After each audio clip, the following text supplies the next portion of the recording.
Welcome to the Modern Real Estate Investor Podcast, where we interview the biggest and most successful real estate entrepreneurs, investors, and capital raisers in the world to provide you with the tool sets, the mindsets, and the skill sets to help you conquer yourself, your life, your marriage, and use real estate as your wealth creation vehicle so that you can live a more successful, happy, and fulfilled life of growth and contribution.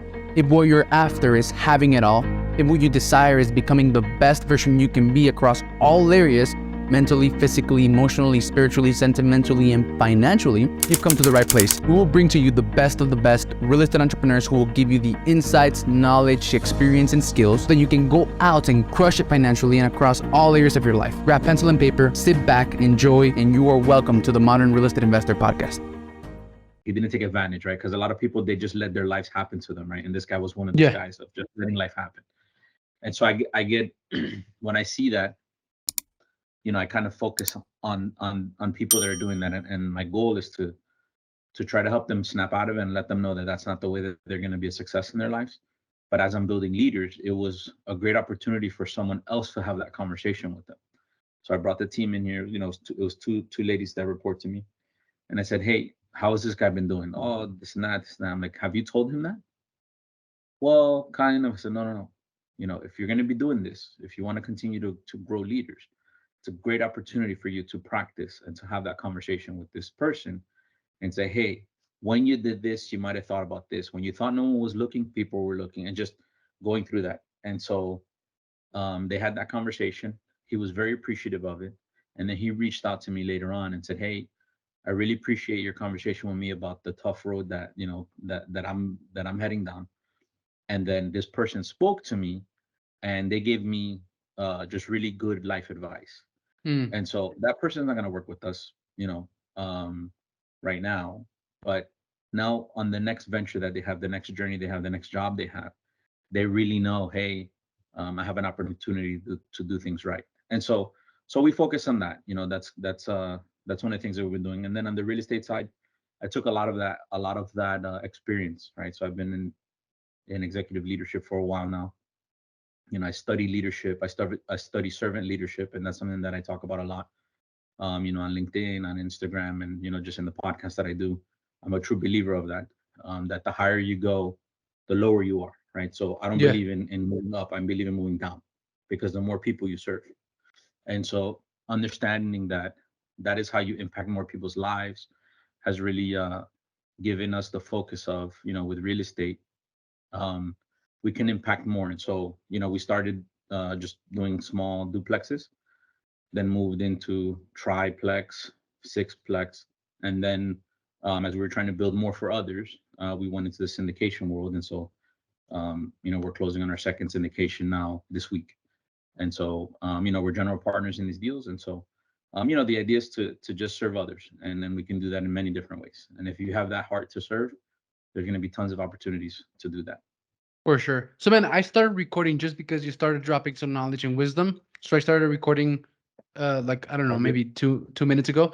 But I'm super interested in this topic of leadership because that's what like business is all about, right?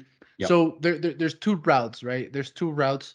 So either you start in sales and you know how to make money, you learn how to make, or there's three routes. Actually, there's a lot of routes, but like the two that I know, man, is like you start in sales, you make money, then you start marketing, and then you make more money, and then you hire, right? So you recruit, and then you learn about leadership. So that would be like the normal path an entrepreneur takes, right? So they got to make money in order for them to then market and make more money, in order for them to then afford to hire a team members that could help them with whatever service or product they're delivering, and then to eventually all they focus on is leadership, right? Like vision and building people and building leaders. Or you could do it backwards, right? So you could learn about, you could be a leader, and then you don't need to know sales, you don't need to know marketing, you don't need to know recruiting, you don't need to know accounting, because you just have a vision and you're a great leader, and you just lead a team, right, to make that vision happen for you. Well, not for you, but for the greater good. And you don't need any of the of those other skills, and that's for people who, like, I don't know, maybe have money or have investors or whatever, or maybe they're just natural leaders. But what I'm trying to say here is that the peak is leadership, right? Yep. So unless you don't have money, then the most important skill is sales, right? But then when you do get money, leadership becomes like the biggest skill in business, right? In my opinion. Well, yeah, no. It's so leadership will be what lets you be most hands off, and that's Yeah, exactly. improper English, but And it that's will what, allow you to be most we're hands off. looking to get in business for, right? Yeah, I mean, people do it for different reasons, right? So, For sure. so I Yeah, you're believe right. that you can be a leader at any level, right? And I Mm-hmm. talk to we have people that are starting their careers, and we have people that are at the top of their careers. I mean, I work with people that they're the best at what they do in the country, literally the best at what they do in the country. They're the top 5 people that do it, top Damn. 10 people, and so some of them are great leaders, right? But they've been leaders for a long time, right? Mm-hmm. They're coming in making $5, $6, $7 an hour, 20 years ago, whatever it was, but they were leaders, right? And as they grew, that exposure, that impact that they were able to bring out just expanded. For myself, when I started in management, or I was a supervisor of four Okay. people, and the reason I went into that management was because there was bad managers, and I was like, man, they're treating people poorly. I don't think that I could do it better, but just a lot of struggle with the Lord, and what I should do or what I should not do, because I like being by myself. But I was like, okay, I'll take this step, and that was 4 people. Then it was take over another department. People like the way I was managing or I was leading.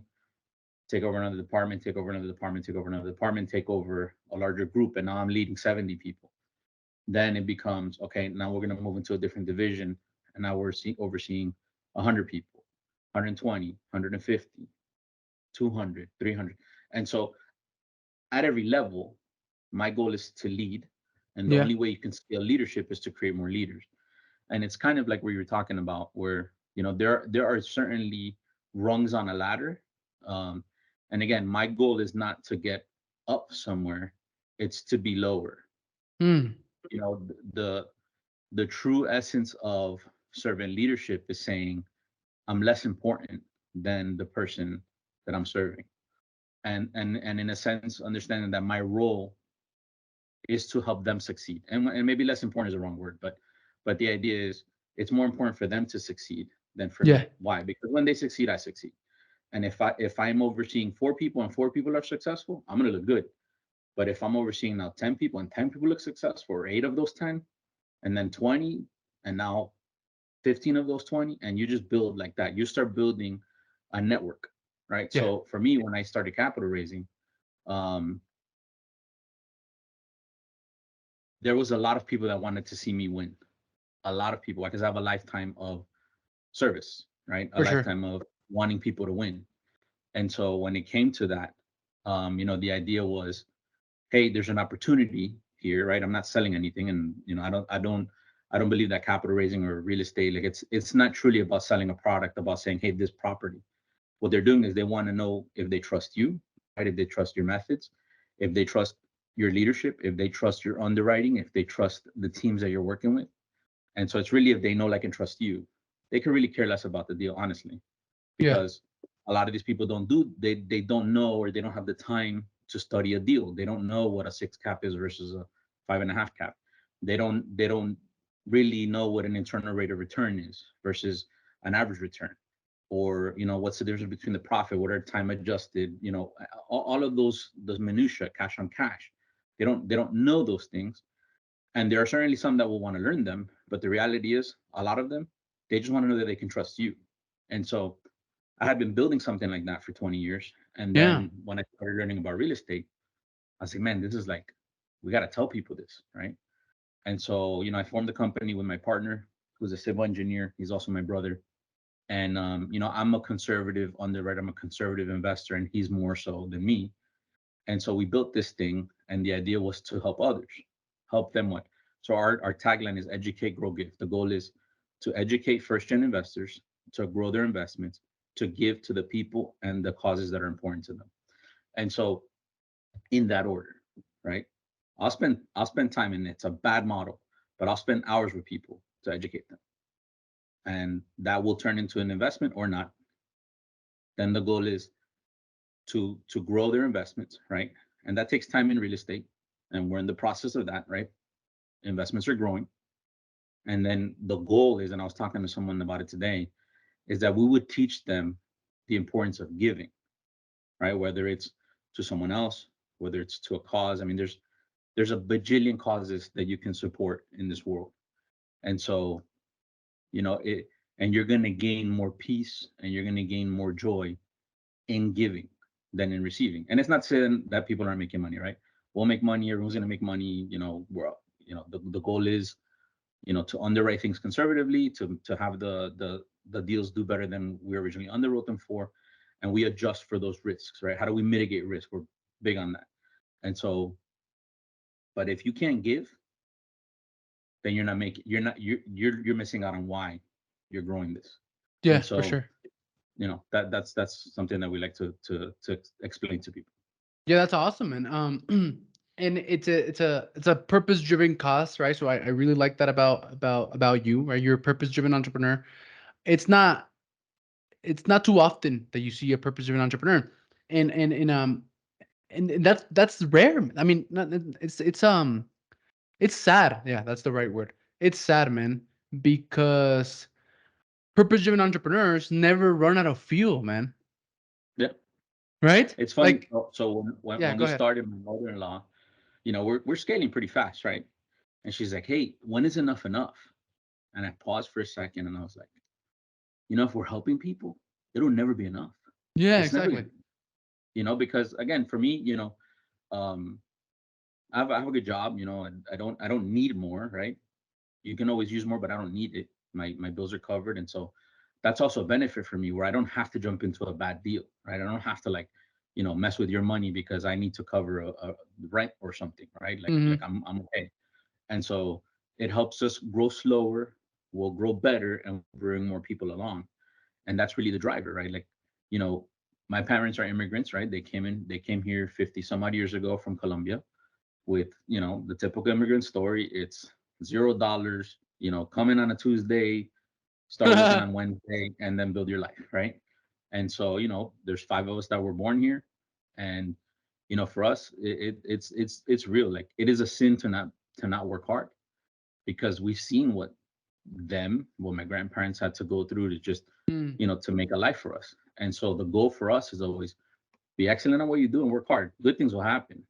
And so what we're trying to do is say, hey, there's a little bit more, right? Because so the company's called First Gen Foundations. They built a foundation for us, and now we're building on that foundation. Yeah. And the goal is for the next generation to, that those foundations grow up. And it's not to say give your kids what you never had, because and I posted about this on LinkedIn a little while ago.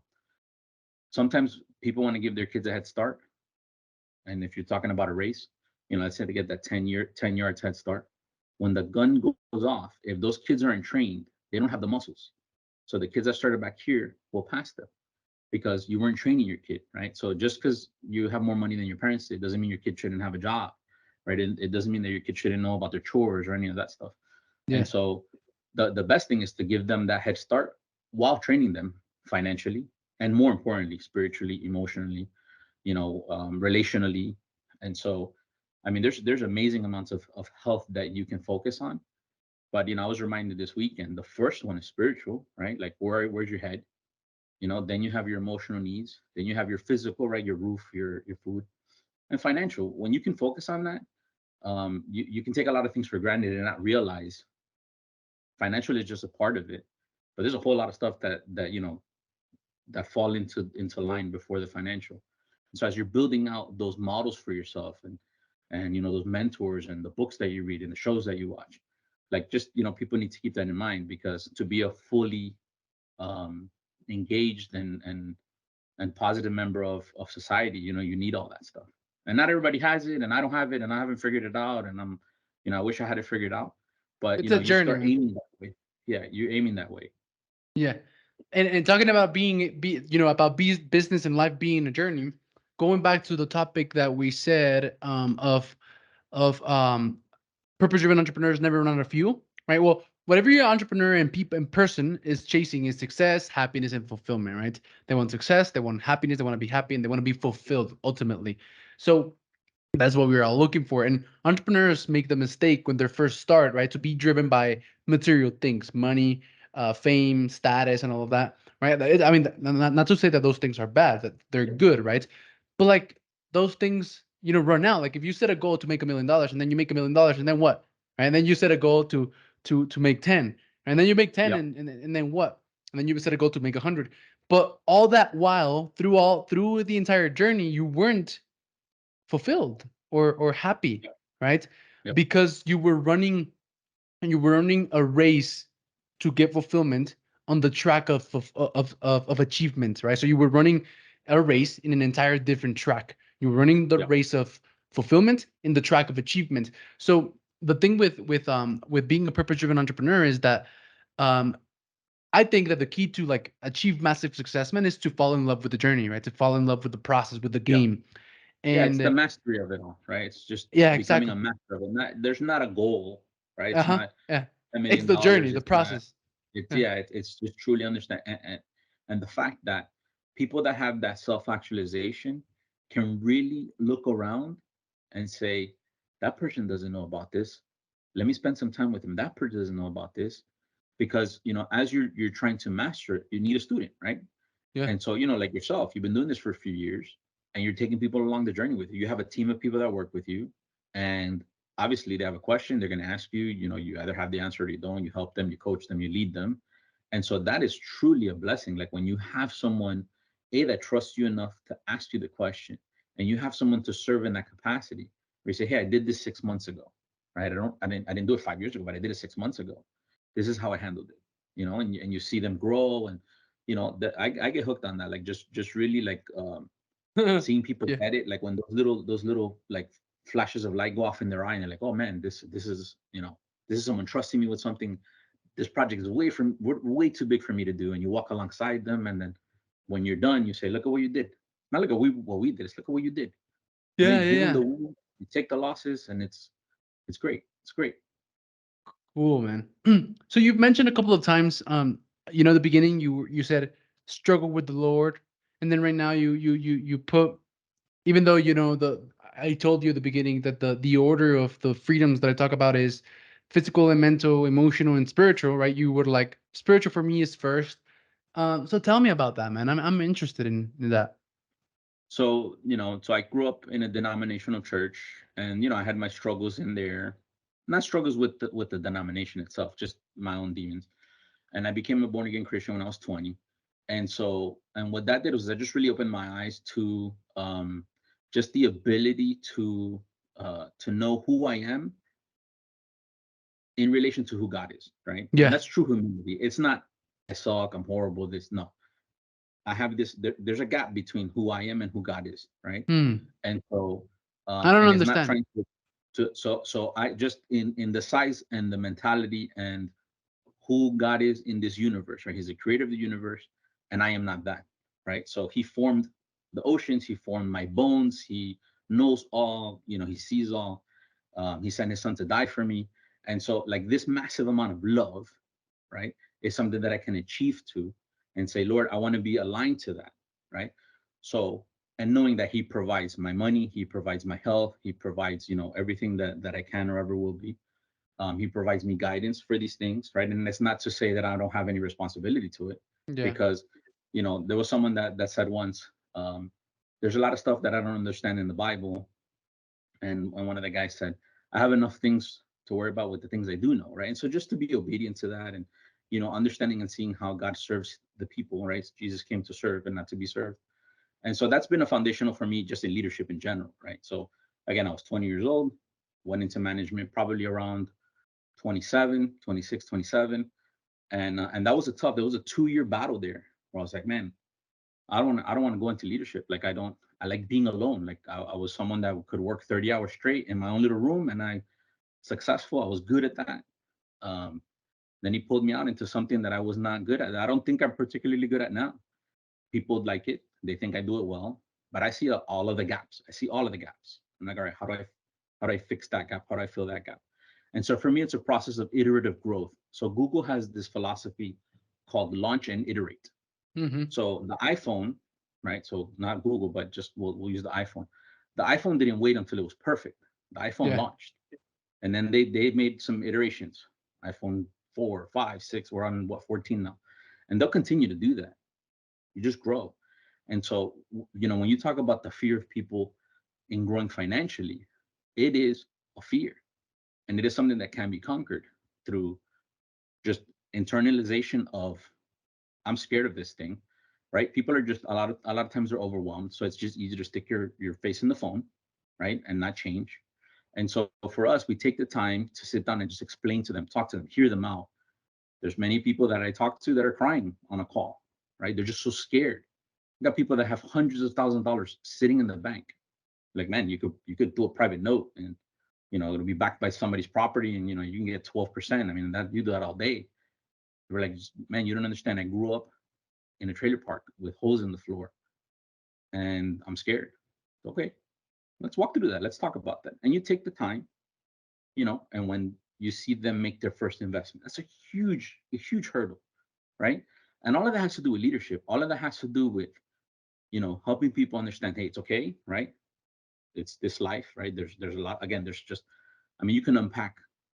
It'll take you days to unpack any one person. Like you and I'm sure if we, disconnected this podcast and just started talking, you to me, I mean, we all have a million experiences and a million hangups and things we did right and things we did wrong and all that stuff. And so sometimes it takes going that deep to help them understand, hey, you're willing to not build this foundation for your kid because you think you might lose $2,000. Is that worth your kid? And we tell them, like, hey, it's you have a love for money. And well, I don't have a love for money. I just don't want to lose $2,000. Like, well, let's look at what that could turn into, right? And again, we're mitigating risk. You have to understand the risk tolerance of the person. But a lot of people, people have less money, they hang on to it more. And that's something that we were taught to do. Pay off my house, right? Get good credit. Debt is horrible. All this stuff. Those are not the only ways of making money. And so, just helping people walk through that. And they have to trust you. And they, for me, like I start off most of my calls with, I'm not even going to sell you. I don't have a deal right now. I just want to talk to you and understand where you're coming from.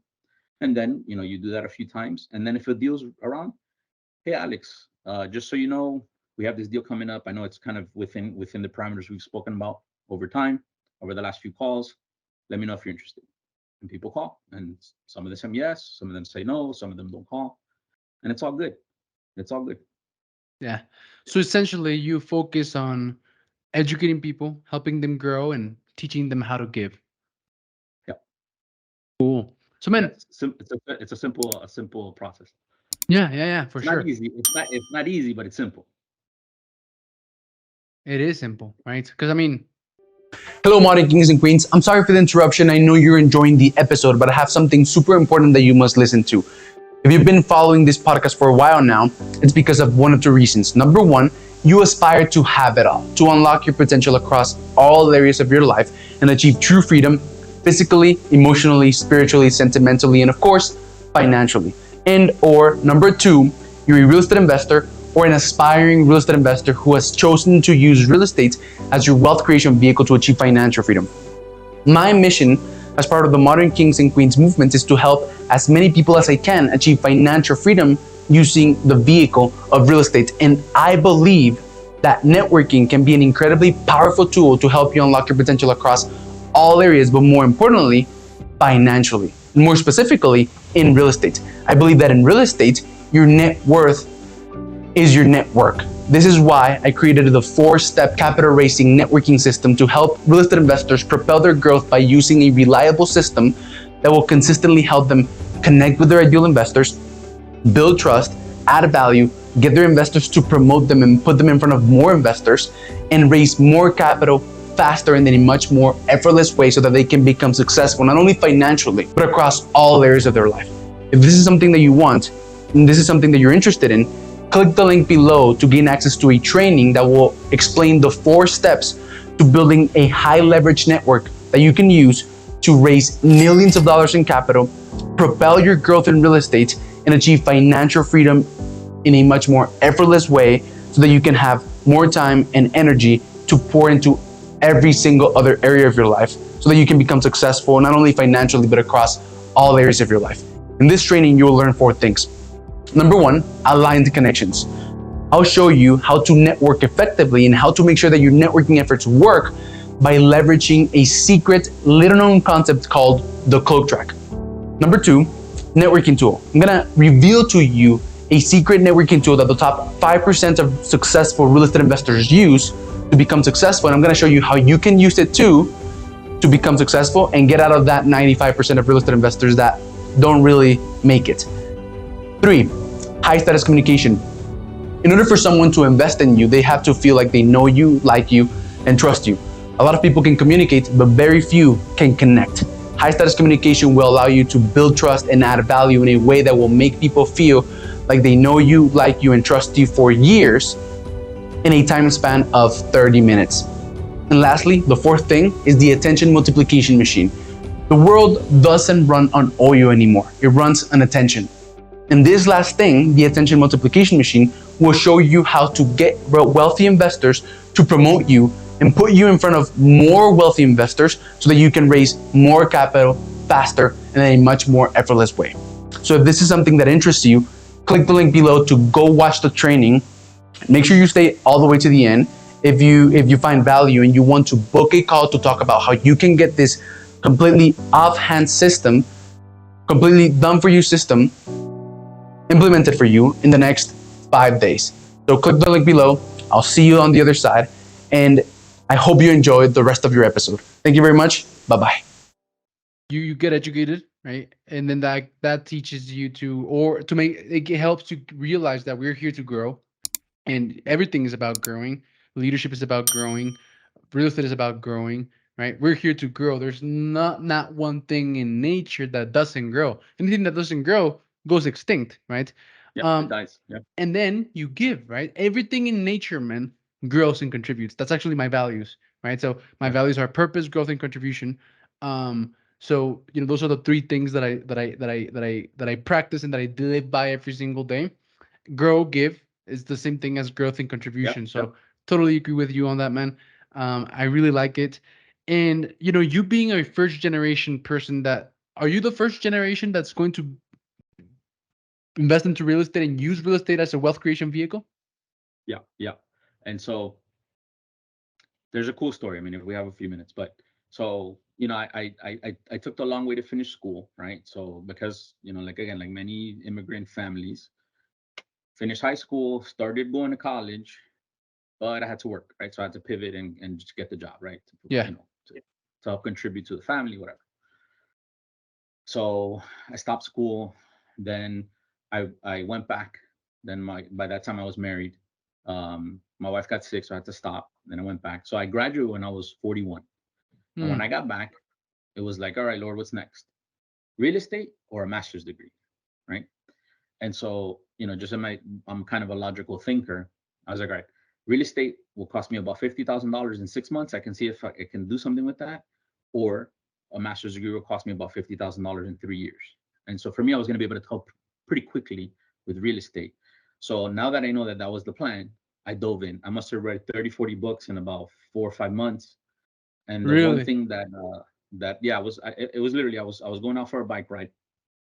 And there was a guy that was talking about, they asked him, what was the first move you did in real estate? And his move was to wash his truck. Like, wash your truck. And so he starts talking about, he was so a that he teacher can that listen to, okay, got it. No. So he had debt. He didn't have money. He was a teacher. And he says, but he has this truck. He's like, I have this F-150 that's, like $40,000. I guess if I sell it, I would get a down payment on a property. But I don't know how to sell my truck. But I guess if I'm going to sell my truck, I'm going to have to clean it. Oh, okay. So he went and washed his truck, right? And so his first move was washing a truck.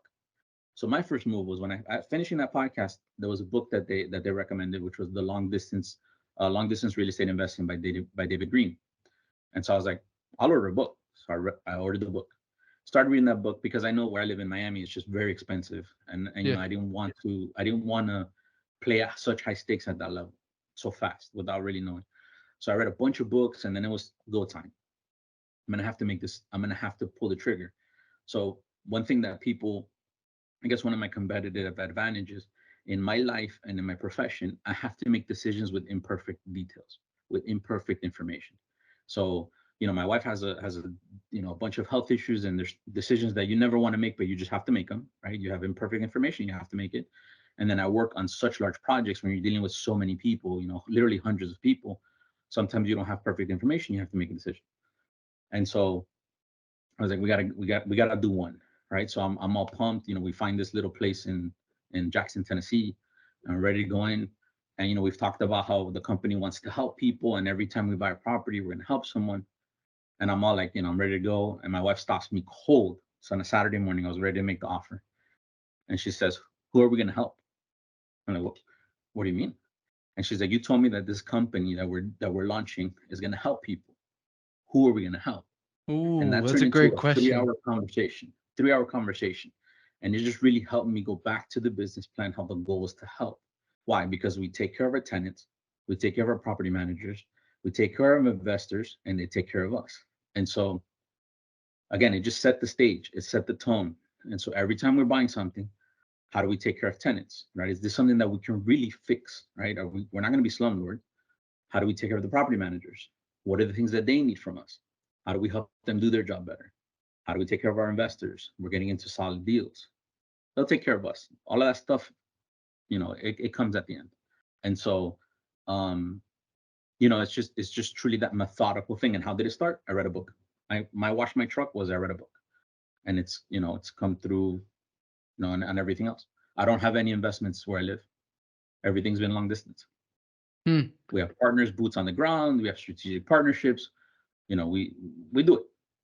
That was a great story, and I love the part where your wife stopped you on your tracks, right? So that you could get clear on who are you going to serve and how are you going to Yep. serve them, Yep. right? Is that where you came up with this idea of first gen foundation? No, first gen foundations comes because originally we wanted the company to be called like Nobility, or like just a one word thing, like what was the core of it. But then you start checking the LLCs and the domain names, and so we went through a process for a few months.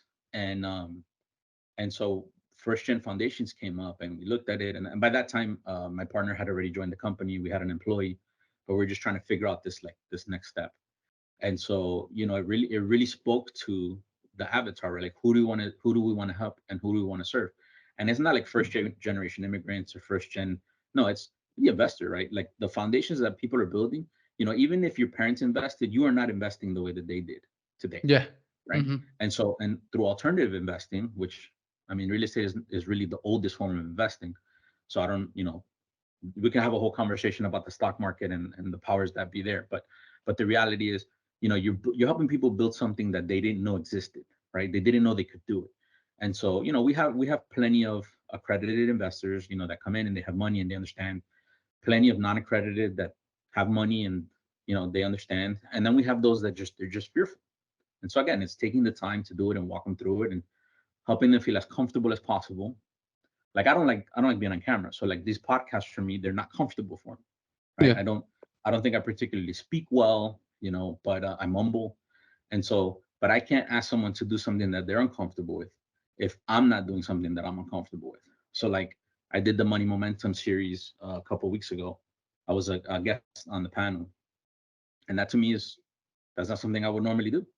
But again, when you talk about the purpose-driven entrepreneur, you're going to do things for other people. Like I'm not doing what's comfortable for me. I'm doing what's going to get the message out, what's going to give more impact. And so those are the things that'll drive me to do the thing I'm uncomfortable with. Boom. That was awesome, man. That was great. Yeah. I really liked it. I don't hope that's going to be a clip like the past minute, right? Especially when you say you don't do things that are good or comfortable for you. You do the things that are going to serve other people. Yeah. Great. Yeah. So you talk like a true serving myself, servant I'll just chill leader. on the couch, Yeah. So man, you've said a lot that could make people to come to the decision, to come to the to to decide whether or not they like you, right? You've shared a lot to give a lot so people can make the decision of whether they're not like you or not. I'm guessing that a lot of people that are going to watch this podcast will like you, especially because they're probably first gen, investors. They're probably never invested into real estate. They probably they probably have parents that never invested into real estate, and they're just getting to learn about it right now because of the internet and podcasts and all of that. So, for those people, man, who came across you on this podcast and they're like, oh, I like that guy, right? He seems like a legit, trustworthy, servant who could help me grow and who could help me accomplish my dreams of growing my wealth through real estate and being able to give to a cause that I like. So, what would you say to them? Do you have any deal going on right now that you may want to share, or is there anything that you may want to tell them? Yeah. So right now we don't have any deals, right? We're closing on one now. We're doing a little bit of post raise, but that would be for accredited investors. If somebody wants to jump in, they can reach out. It's in Fort Worth, Texas. Great deal, solid. But the reality is, the person that reaches out to me is going to be me listening to them and truly understanding what their goals are. A lot of. I mean, we have a survey that we send out, and part of that survey is for people to ask themselves the question: what is my net worth? Yeah. What are my goals? What is my risk tolerance? Am I able to lock my capital into a syndication for years? Like, just things that people don't necessarily think about. And the idea there is, we want to build that conversation. Why? Because I'm not looking for someone to come in on one deal. I want someone to be educated, to learn, so that we can go into a bunch of them, right? Yeah. And so, again, there are things that we can that I can openly discuss, right? So with the SEC rules, whether it's a For sure. 506B or 506C. So a 506C that we have is the Fort Worth deal. We have other stuff that I would need to have a pre-existing relationship with someone before we went down that line. And that would be me helping them understand what the risk tolerance is, helping them understand this deal will lock you in for this much or that much, helping, making sure that they understand and making sure that we're a good fit. There's people that want to invest with us that we're not a good fit, and that's totally cool. Like, it's all good. So we want to make sure that it's a good fit. And so I don't say, hey, everybody call me, you're going to be able to invest. No, there's people that we don't take on. Yeah, for sure. Okay. So, man, what would be the best place for people to find you and connect with you? So if you want to see, I'm pretty active on LinkedIn, at Bryan Escudero. On Instagram, we're at First Gen Foundations, and then our website, firstgenfoundations.com. And you can DM me on LinkedIn or on Instagram or on the website. My calendar's on there, so you can get to it. So, man, to finish off, I have a couple of questions that I want to ask you. So, we didn't get to this, but I know that you're an excellent capital raiser. So when it comes to capital raising, obviously it's very important for multifamily real estate investing, right? Without the money, deals cannot get done. So what do you think? What do you, in your experience, what is a big, the biggest obstacle that multifamily real estate investors or capital raisers face when it comes to raising capital? When it comes to raising capital, I think it's consistency, right? So there's a couple of people that talk about it a lot. When you're at the upper echelon of this, right, people will just come in droves, but it takes time to get there, right? So I'm sure that when you started the podcast, you sent out invitations, and some people would come, some people wouldn't. Thousands, man. Yeah, no, because I can see your passion and your drive, and so there's people that they don't give it the importance that it is to you, right? And so it's staying focused, it's grit, like. And people are starting to realize that the majority of success is just through grit. It's not through talent. It's not through looks. It's not through what you have. It's just staying power. And so if you do, Kobe Bryant he used to talk about it. It's just like, if you go to the gym and you're working 3-4 hours a day versus the kid that plays, on a Saturday for a couple hours, you're making 4 or 5 times of the strides that he's doing. So just in a year, you're getting, your mastery. You're getting, 5,000 hours in versus that kid's 300 hours. You're going to be better. Yeah. And so in capital raising, it to me, it's again, it's simple. It's not easy. It's get your website up, start getting your track record, right? That's investing. And it's just understand that it's a long game. Like, I'm not in this for the short term. And again, I could pack up any day. I could say, I don't need this. I don't want this. I'm good. Okay. I go back to my W-2, all good. But again, that drive, man, it's saying, man, we can help people. And so focus. You have to be able to talk to people, right? And so, and I think that if there's a driver in you that is more than money, I think you'll get there. Move. Yeah, that was great. So focus, having a drive that lies beyond making money, and that has a purpose, that a cost that you wanna push forward. And then the other one, what was it? Focus, drive, and stay in power. Like you just Same. do it, do Yeah. it. And if you're looking at something that is worth more than money, you're gonna get there. Great. Awesome, man. So, when it comes to raising capital, finding deals, partners, or whatever, it comes down to like a lot of it comes down to networking. So, what is a successful networking strategy or tip that you may give, man, just to help people out there become better networkers? Yeah. So a couple of things that I've seen more and more. Um, when you want to do this, you're gonna have to put in some time and effort, right? So like I mentioned, I've been working since I was a kid, right? So you build that work ethic, and then I was able to make a little bit of money. And so for me, I love to accelerate education. So I paid to get into a mastermind, Yeah. right? And so I joined this mastermind called Raise Masters, and this is top. You want to be a capital raiser, you want to be in Raise Masters. And so you have people that have raised hundreds of $1 million. You have, top operators. You have all of that. And so, being the new kid in the room, I'm not a kid that doesn't understand business, that doesn't understand life, that doesn't understand how important networking is. And so I go into there. I went to one of the it's called Race Fest, and I was there, and I literally it's three things. Hey, how you doing? My name's Bryan Escudero. What's yours? Alex. Where are you from? Oh, Alex, you're from so and so. Okay, I'm from Miami.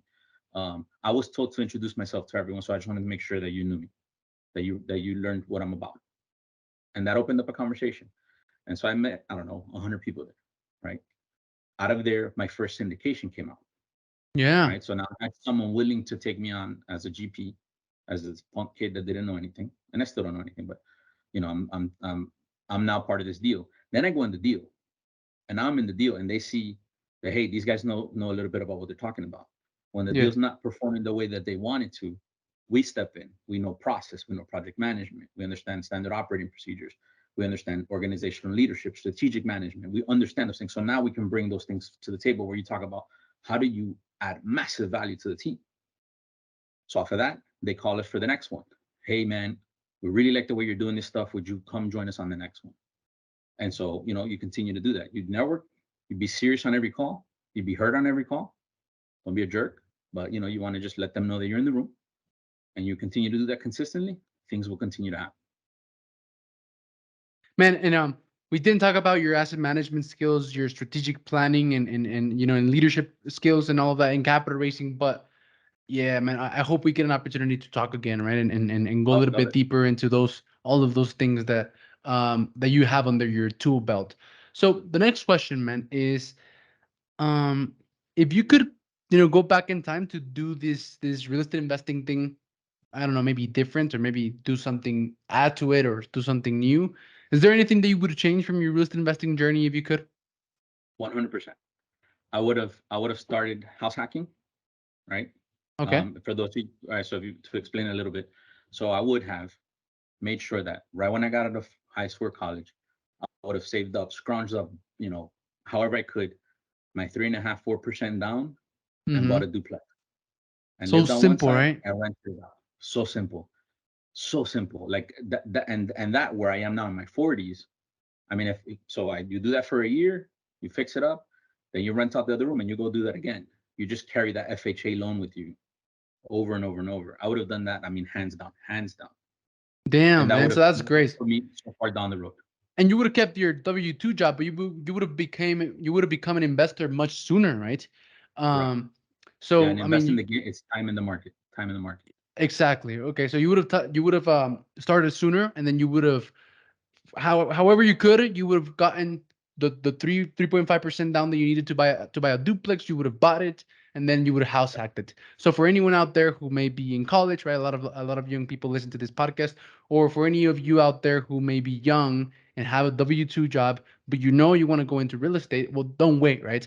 As soon as you can, get the amount of money that you need together to put the down payment into a duplex, and then start investing, right? Just start. Yeah, yeah, and it's not. It has nothing to do with real estate. It's understanding that you have to make your money make money. Like you will not be able to retire on savings alone. It's not gonna happen. I was looking at a stat today.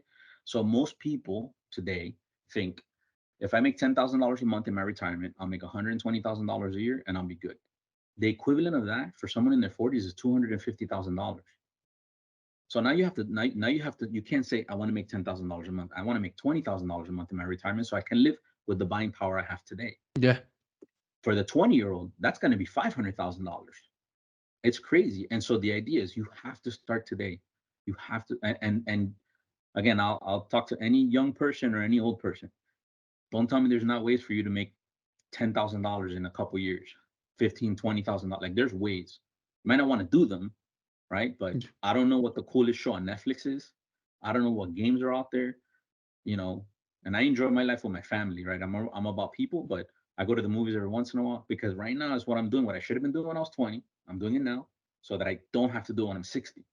Right now, I'm accelerating my retirement, you know, and I have a little bit more money than the person that's 20, so I can accelerate that education. But you can't beat time. If I would have started when I was 25, I would be retired already. Like there's no doubt in my mind. No doubt in my mind. You can't beat time. Damn, that was great, man. So for all of you people who have time, right? Use it. So man, the last question is, let's see, what was the last question, man? Oh, there you go. What is it? You're part of Race Masters, so you surround yourself with a lot of multifamily real estate investors, capital raisers, right? So what is like a negative or limiting mindset, limiting belief that you may see people have that would ultimately, that ultimately holds them back from achieving the success that they're looking for? So I see some people come in with a little bit of pride, right? There's a lot of like just uber smart people, engineers, doctors. I mean, there was an anesthesiologist that she retired, right? Like she just retired, and that thought was like, wow, that's cool. She's making buckets of money, but she found this thing that's even better. She can make buckets of money and not have to work, you know?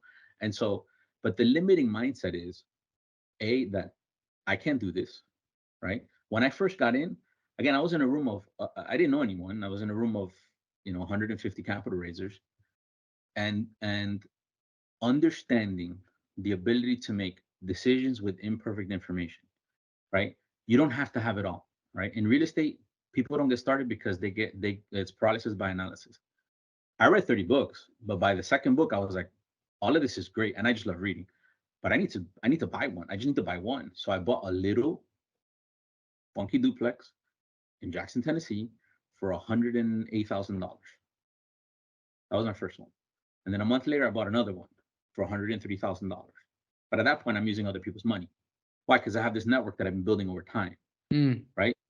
And I'm not going to let them lose. Then we bought a sixplex. Then we bought the house next door. So now we own half of a city block in downtown Columbus. We're about to buy the third. So I'm hoping that in the next year or two, we own the whole block, and then we knock it down and build multifamily. And so it's all of those things. You don't have to have figured out. They didn't invent the iPhone. What is it? What are we on now? 14? 15. 15. They didn't start with iPhone 15. They started with iPhone. And then they fixed it, and they made it better, and they made it better, and they made it better, and they made it better. So buy the first one. Learn, study, like track what you're doing, like really understand that you can do this. People are just, again, I as I study people more and more, people are just overwhelmed. And that is very limiting. That will stop you in your tracks. So I'm not smarter than most, but I can sit back, take a half a step back and say, okay, I don't know how to get all the way over there, but I know how to take the first step. And we teach people, take the first step and then take the next first step. Because a lot of people take that first step and then they stop. Take the next first step and do that a bunch of times, and you get them all down the road. Cool. So it's like that old saying, right? How do you eat an elephant? In bite size. Right? Yeah, exactly. So awesome, man. So coming back to the pride thing that you mentioned, what did you mean by that, man? So there's a lot of people, again, just they're smarter than us, right? And yeah, they're doctors. They're people who've had success. They're successful people. Like you're around people that are successful. Anyone that can save the thousands and thousands of dollars to buy into that type of mastermind is successful. They didn't just like wake up one day and like, I want to buy into a mastermind. So one of the things, and again, this is it's typically the quieter ones that will say it can't be that easy. Marketing is not that important.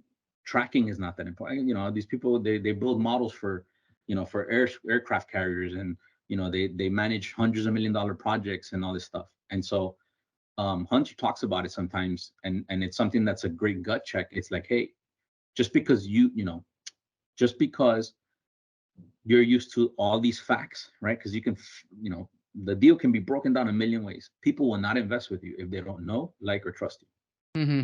They have to get that. And so you can be the best analyst, but if you're going to be a capital raiser, people need to know, like, and trust you. And so it's something as simple as that. And for that, you need humility.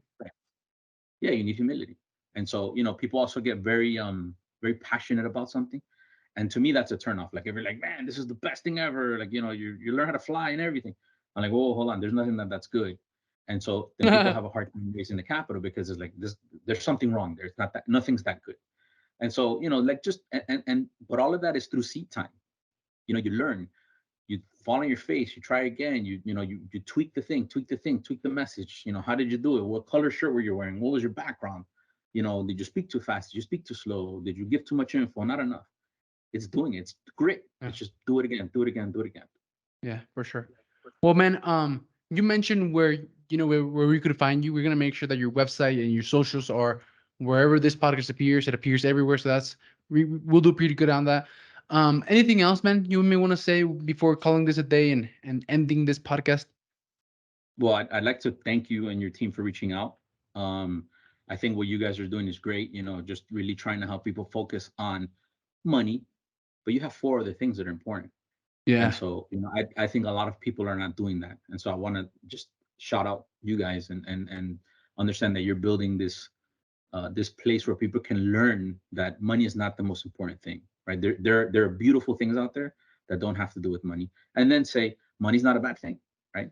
Yeah. Money makes the world go round. Money will help you get the things that you need in life, get the things that you want, and it'll help you be able to help more. And so a lot of people in that first gen era, it's very important for them to help people. Like, I grew up with, we weren't poor, but we didn't have much. And we would go and see people that had less and we would be able to help them. And so, those things are important. And so as you're building, as you're growing, right? Because the people that are listening, taking the time to listen to this podcast, they're going to be successful, right? If they just do the thing. So as they're growing, as they're building their wealth, to remember to give. I think that's just so important. It makes you want to do more. Yeah, for sure. Great insight, man. Great thing. Great little piece of advice there to finish up with. Thank you very much, Bryan. I've really enjoyed this episode. I've enjoyed talking and connecting and learning from you here. So thanks, man. It's been a pleasure. I appreciate it, Alex. Thank you so much. You're good. Take care. Thank you for listening to the Modern Real Estate Investor Podcast. We want you to know that we love and appreciate you, and we are super grateful about being part of your journey of becoming a successful real estate entrepreneur and having it all. Please share this episode with a friend who you think will be impacted positively.